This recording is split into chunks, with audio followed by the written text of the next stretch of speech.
नमस्कार मित्रों, आज पुनः एक बार आप लोगों के बीच उपस्थित हूँ। कल बीपीएससी 68 पीटी प्रारंभिक परीक्षा समाप्त हुई और परीक्षा का स्टैंडर्ड इस बार देखने से ऐसा लगा कि सही में बीपीएससी ने आपका होमवर्क काफ़ी अच्छा रहा है। परीक्षा का स्टैंडर्ड काफ़ी अच्छा रहा। हालांकि इस पर हम लोग चर्चा करेंगे। अभी हम लोग चर्चा करते हैं परीक्षा के तुरंत बाद अतुल प्रसाद बीपीएससी चेयरमैन ने एक प्रेस कॉन्फ्रेंस की है और प्रेस कॉन्फ्रेंस में बीपीएससी में बहुत सारा बदलाव किया है। तो इन बदलावों पे हम लोग चर्चा करेंगे और वो बदलाव आपको किस तरह से प्रभावित करेंगे, इस सारे बिंदुओं पर हम लोग चर्चा करेंगे। तो कल बीपीएससी चेयरमैन अतुल प्रसाद के द्वारा 3-4 जो मोटी मोटी बातें बताई गई, उसमें सबसे बड़ी जो बात ये है कि इस बार अब मेंस की जो परीक्षा होगी, वो मेंस परीक्षा में ऑप्शनल का जो पेपर होता था, पहले शुरू में तो 2 पेपर होते थे, फिर 2 के बाद 1 पेपर होता था और अब उस 1 पेपर को भी इस रूप में लाया जा रहा है कि जो 1 पेपर होगा वो ऑप्शनल का पेपर होगा, वो सिर्फ 100 नंबर का होगा, 200 मार्क्स का होगा और सिर्फ 100 क्वेश्चन उसमें होगा और वो भी 100 क्वेश्चन जो होगा वो MCQ लेवल के होगा, अर्थात ऑब्जेक्टिव क्वेश्चन होगा। उस ऑब्जेक्टिव क्वेश्चन में एक और बात ध्यान देने वाली बात है कि उस ऑब्जेक्टिव क्वेश्चन में कोई माइनस मार्किंग अर्थात निगेटिव मार्किंग नहीं होगी। आइए सिलसिलेवार सारे बिंदुओं को हम लोग चर्चा करते हैं। सबसे प्रमुख जो बात है, जो बदलाव की गई है कि अब बिहार लोक सेवा आयोग बीपीएससी एक ऐसा पीटी को ऑर्गेनाइज करेगा जिसमें बीपीएससी के साथ साथ सीडीपीओ, एपीओ आदि परीक्षाएं जो कि अलग अलग लेवल की होती थी, उस सबको एक साथ समाहित कर दिया गया है।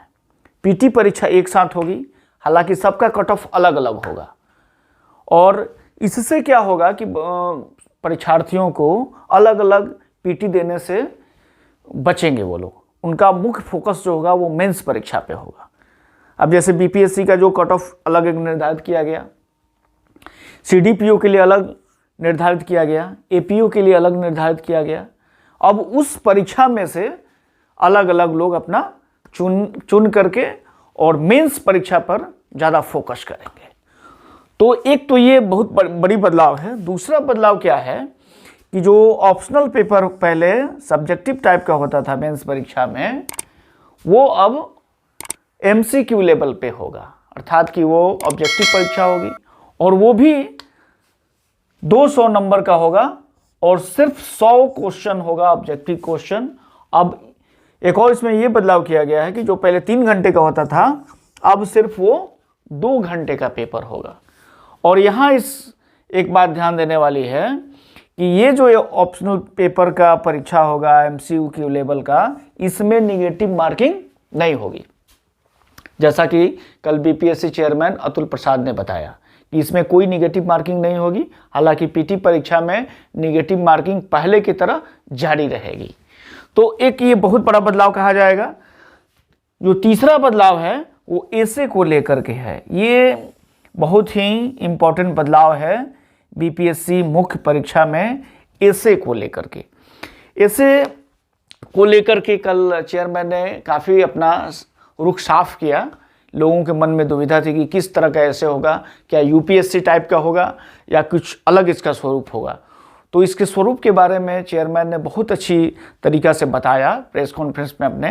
ऐसे जो होगा वो 3 खंडों में होगा और 3 खंड जो होगा वो तीनों खंड में 4-4 प्रश्न दिया रहेगा। 4-4 टॉपिक, हम कहेंगे कि प्रश्न नहीं करके टॉपिक दिया रहेगा और वो तीनों खंड जो होगा वो तीनों खंड में बिहार से संबंधित चीज़ों को, बिहार से संबंधित कला और संस्कृति को, बिहारी नेस को दिया जाएगा।